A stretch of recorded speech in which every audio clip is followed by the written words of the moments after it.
ऋषिपुर गांव। रात का पहला पहर था। गांव के सभी लोग अपने अपने घरों में आराम से सो रहे थे। वहीं एक घर ऐसा भी था जहां से चीखने चिल्लाने की आवाजें आ रही थीं।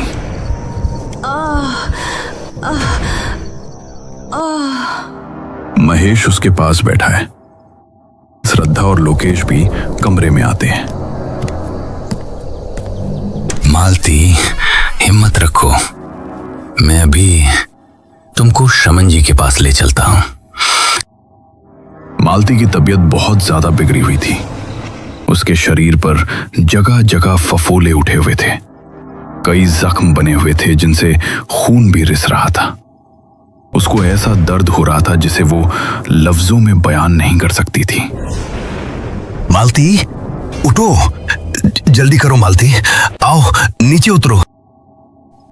महेश और लोकेश ने मालती को उठाया और फिर उसको तांगे में बैठाकर ये सभी एक रास्ते पर निकल गया।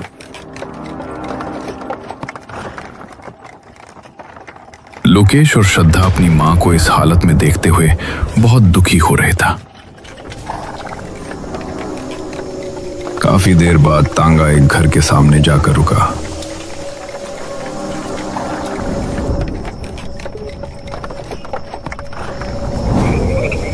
आओ मालती, नीचे उतरो। महेश और लोकेश ने मालती को सहारा देकर तांगे से उतारा और फिर उस घर के अंदर ले गए। अंदर एक आदमी बैठा था जिसके सामने एक लकड़ी का बक्सा रखा हुआ था। अरे, इनकी हालत तो बहुत खराब है। हाँ शमन जी, मेरी बीवी की तबीयत बहुत खराब है, इसे ठीक कर दीजिए। महेश ने मालती को उसके सामने बैठा दिया। उस आदमी शमन के आगे हाथ जोड़े। लोकेश शमन के ठीक सामने एक लकड़ी का बक्सा रखा हुआ था। फिक्र मत करो, मैं इनको ठीक कर दूंगा। ये कहकर शमन ने पास ही रखी कैंची उठाई और उसे मालती के बालों की एक लट काट ली। उसके बाद उसने उस बक्से को खोला। उसके खुलते ही हल्का सा प्रकाश उत्पन्न हुआ। इन सभी ने देखा कि उसके अंदर हरे रंग का एक नग रखा हुआ है। शमन ने उसके आगे हाथ जोड़े और फिर मुंह ही मुंह में मंत्र बुदबुदाने लगा। उसके कुछ देर बाद ही उस बक्से से धुआं निकलने लगा, जिसे ये सभी बड़ी गौर से देख रहे थे। शमन ने बक्सा अपने करीब कर लिया और उस बक्से में क्या रखा है अब ये चारों नहीं देख सकते थे। कमरे में हर कोने से पायल की छन छन सुनाई देने लगी। तभी उस बक्से से एक खूबसूरत हाथ थोड़ा सा बाहर आया और शमन ने उस हाथ के अंदर मालती के बालों की लट थमा दी। उसके बाद वो हाथ वापस से अंदर चला गया और फिर बक्सा सामान्य हो गया। अब उसके अंदर फिर से वही हरा नग नजर आ रहा था। वही पायल की आवाज भी बंद हो गई थी। क्योंकि ये चारों बक्से के दूसरी तरफ थे, इसलिए इन्होंने उस हाथ को नहीं देखा था। शमन ने बक्सा बंद कर दिया। तुम्हारा काम हो गया देवी, तुमको जल्द ही ठीक कर देगी। उसी समय नदी के किनारे एक लड़की आकर नृत्य करने लगी। उसने लाल साड़ी कथकली वाली बांधी हुई थी और वो बहुत ही खूबसूरत लग रही थी। अपना हाथ आगे लाओ। मालती ने अपना हाथ आगे किया तो शमन ने उसका हाथ पकड़कर कुछ मंत्र पढ़े और फूंक मारी। ऐसा करते ही मालती के शरीर पर बने सभी घाव खत्म होने लगे। बहुत ही तेजी के साथ सभी जख्म भर रहे थे और उसका दर्द भी खत्म होता जा रहा था। ये देखकर महेश, लोकेश और श्रद्धा को बहुत हैरानी हो रही थी, लेकिन वो खुश भी थे। आखिरकार मालती बिल्कुल ठीक हो गई। मैं ठीक हो गई जी। शमन जी, आपका बहुत बहुत धन्यवाद। जाओ खुशी खुशी अपने घर पहुंच।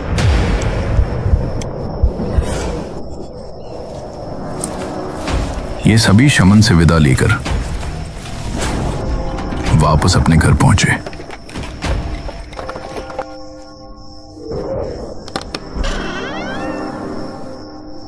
ये अभी सोने के लिए बेड पर जा ही रहे थे कि तभी एक स्वर घर में गूंजा। महेश, अरे ओ महेश, कहाँ है? जल्दी बाहर आ। ये आवाज सुनकर ये चारों घर के बाहर निकले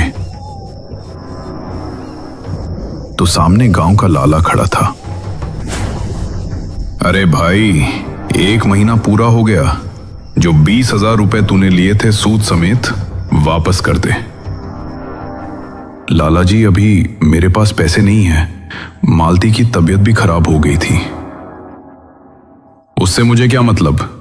चाहे ये मर भी जाए तो क्या तू पैसे नहीं देगा? ये सुनकर श्रद्धा और लोकेश को बहुत गुस्सा आ रहा था, लेकिन पिता की कर्जदारी की वजह से दोनों खून का घूंट पी गए।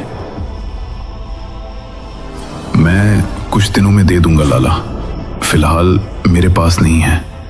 लाला ने महेश की बहुत बेइज्जती की, जिससे महेश और उसके परिवार को बहुत बुरा लगा और फिर वो परसों के दिन आने की कहकर वहां से चला गया। श्रद्धा और लोकेश अपने अपने कमरे में चले गए। पिताजी को उस लाला ने कितना बेइज्जत किया। वो तो परसों फिर से आ जाएगा। पिताजी उसका कर्ज कैसे चुकता करेंगे? इसी सोच के चलते उसके मन में अजीब अजीब ख्याल आ रहे थे। तभी उसे कुछ याद आया। अगली रात सबके सोने के बाद नेहा चुपचाप अपने घर से निकल गई और वो तेज तेज कदमों के साथ गांव की सरहद की तरफ बढ़ गई। उस समय शमन अपने घर में गहरी नींद में सो रहा था। कुछ देर बाद श्रद्धा खिड़की के जरिए उसके घर में दाखिल हुई और इधर उधर नजरें दौड़ाने लगी। कहाँ है वो डिब्बा? दिन में तो यही रखा था। तभी शमन खांसने लगा। उसकी आवाज सुनकर श्रद्धा जल्दी से वहीं कोने में छिप गई। तभी उसकी नजर एक छोटी सी कबर्ड पर पड़ी जिसमें वो बक्सा रखा हुआ था।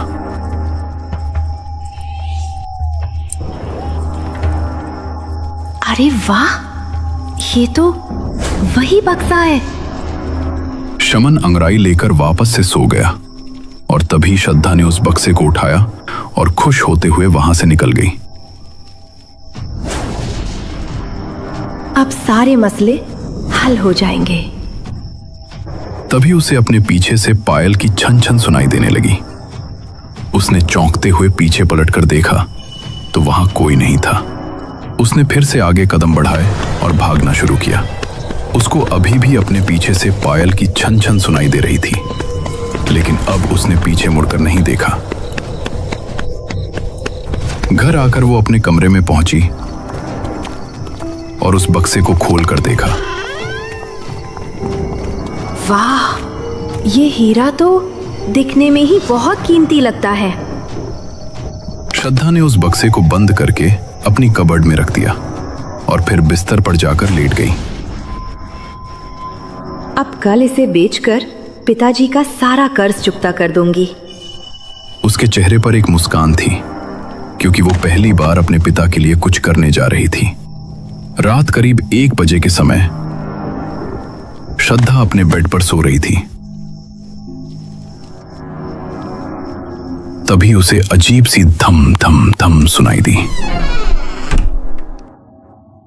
और वो चौंकते हुए जाग उठी। उसने देखा कि कबर्ड का दरवाजा खुला हुआ है। ये कैसे खुल गया?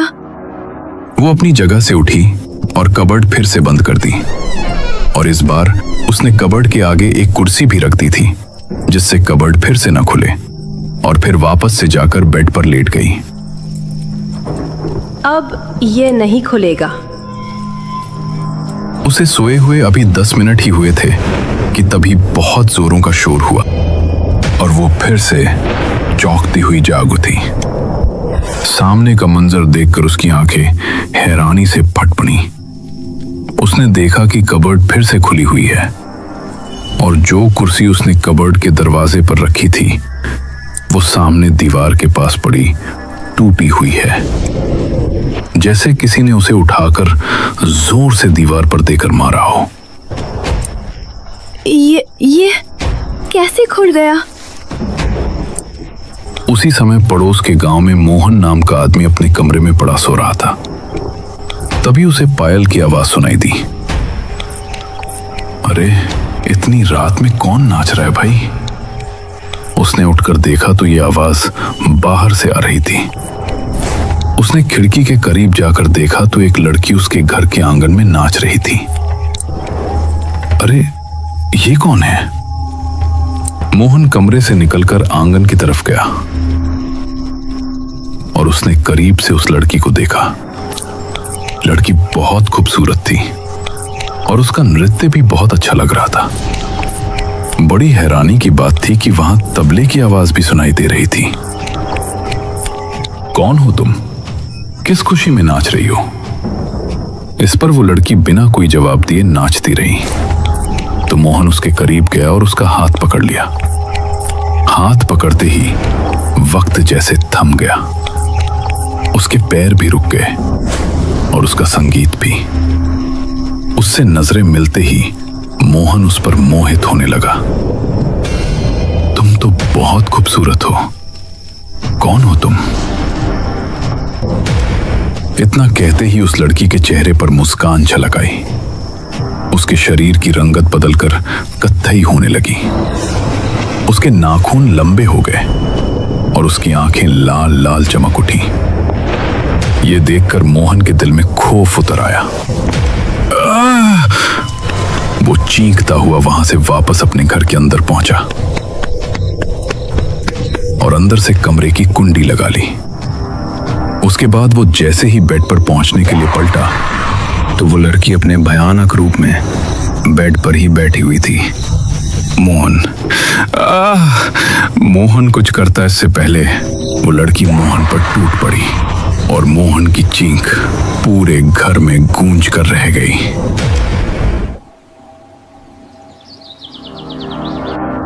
अगली सुबह महेश का परिवार नाश्ता कर रहे थे। माँ, आपने मामा जी को नहीं बताया कि आपकी तबीयत ठीक हो गई है? अरे हाँ, मैं तो भूल ही गई थी। वो तो बहुत परेशान हो रहा था। हो सकता है आज मिलने भी आए। श्रद्धा ने उसी समय मोहन के घर पर कॉल किया तो वो रिसीव नहीं हुआ। माँ, मामा जी तो कॉल ही नहीं उठा रहे हैं। लगता है वो भुलक्कड़ फिर से अपना फोन कहीं रखकर भूल गया होगा, तभी उसका कॉल नहीं आया। कोई बात नहीं, हम लोग नाश्ते के बाद उससे मिलने उसके घर चलते हैं। हाँ, ये ठीक रहेगा। नाश्ते के बाद ये सभी मोहन के घर पहुंचे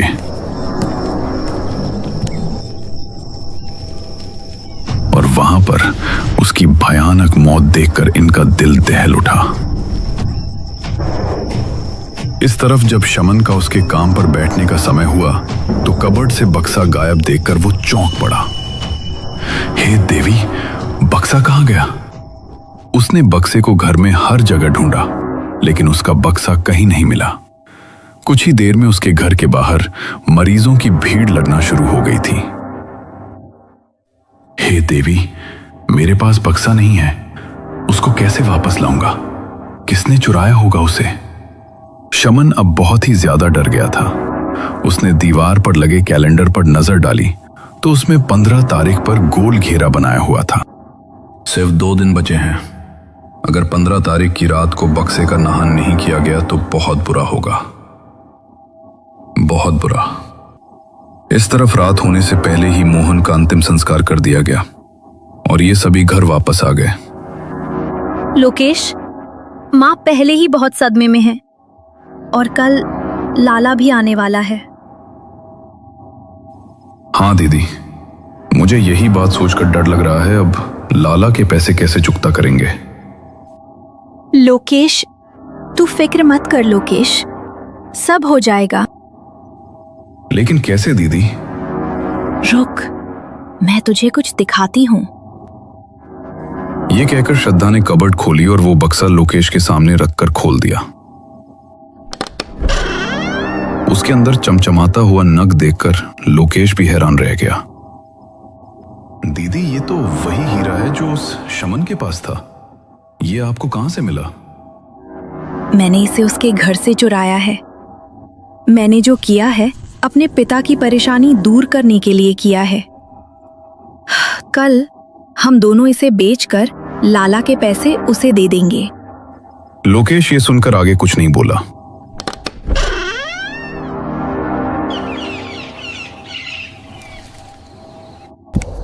अगले दिन ये दोनों दोपहर के समय बक्सा लेकर घर से निकले और फिर एक जोहरी के पास पहुंचे। उसे देखकर जोहरी भी हैरान रह गया। ये हीरा तो लाखों का लगता है, मुझे इसे हाथ से जाने नहीं देना चाहिए।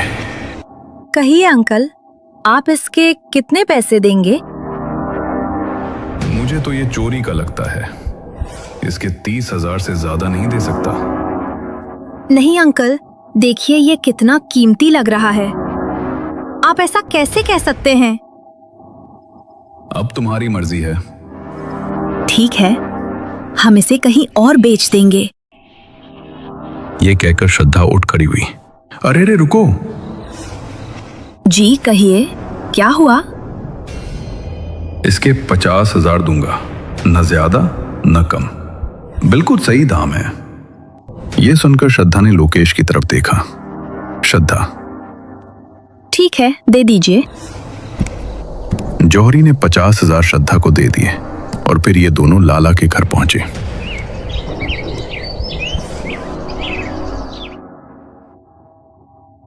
लाला जी, पिताजी ने आपके पैसे भेजे हैं। ये कहते हुए श्रद्धा ने लाला के सामने पैसे बढ़ा दिए। 20,000 रुपए मूल और 4,000 ब्याज, पूरे पैसे हैं। ठीक है, मैं उसका नाम खाते से काट देता हूं। ये सुनकर ये दोनों वहां से निकले और वापस अपने घर पहुंच गए। पिताजी को इस बारे में कुछ नहीं बताना, ठीक है? हाँ दीदी, आप फिक्र मत कीजिए।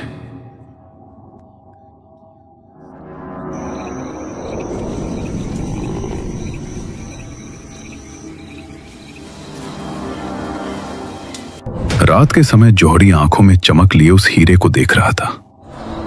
मन कर रहा है इसे देखता ही रहूं। कितना कीमती है, लगता है 50 लाख से नीचे नहीं होगा। तभी उसे पायल की आवाज सुनाई दी। वो अपने कमरे से निकला तो उसने